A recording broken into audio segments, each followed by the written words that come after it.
Kate McGloughlin, comma, painter, printmaker. Yeah, that's just how it goes. I'd be a much better painter if I hadn't started making prints in 1991 with Bob Angelak, but I can't seem to stop. So that's the way that is. I've made over 150 editions. So, I mean, when did I start painting? When I was 13. So 50 years of painting. And I'm never going to stop doing that because that's just the sexiest thing in the world, oil painting. I like watercolor too, but you know. It all starts with a sketch, though. I mean, I carry a sketchbook everywhere. Behind this painting is 2 rows of sketchbooks that I've kept for the last 30 years. And, visiting and looking through them is like seeing old friends. There's nothing new. There's nothing that I'm doing that other people weren't doing 100 years ago, 200, 500 years ago.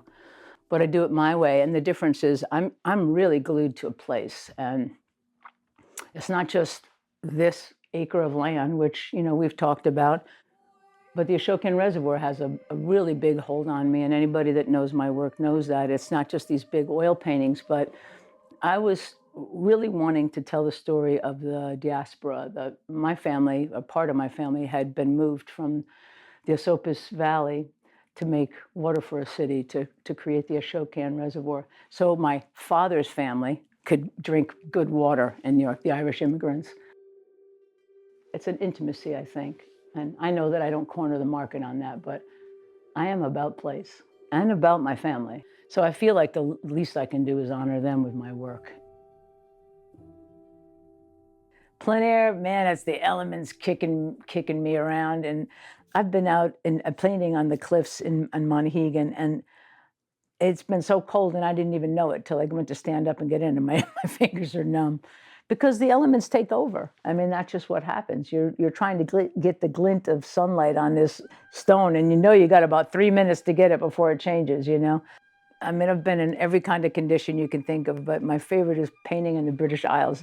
In 1 minute it's, beautiful blue skies and everything's great, and I'm all set up with this great composition, and I think and then all of a sudden, a gale, really, not a wind, a gale comes through, and it's pissing down rain, and so you got to grab everything and run and throw it in the back of the boot. I'm a quick draw McGraw kind of plein air painter. Yeah, I love block printing, and especially on wood. Liner cut's great for sketching, it goes really, really fast, but there's something about ripping wood. When I was really serious into this, not that I'm not now, but I guess I was more serious when I was a student, honestly.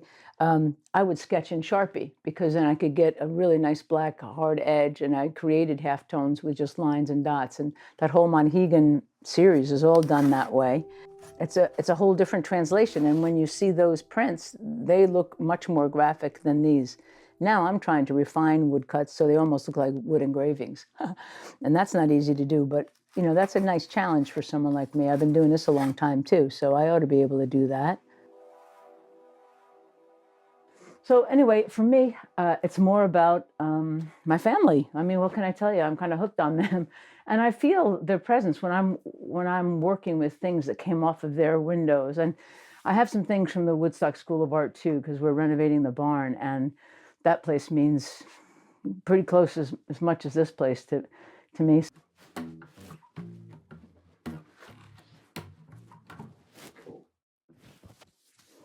And it's pink. Yeah.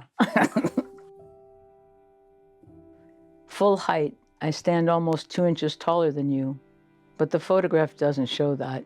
Just the two of us in motion, not looking at each other, smiling. Not even the way we said things, leaning against the kitchen counter. Not the cabin where I burned my arm and you said, "Oh, you're the type that if hurt, you wouldn't say." Not even the blisters. Look. Marie Howe. I mean, she's my poetry teacher, but more than that, she's my dear, dear friend.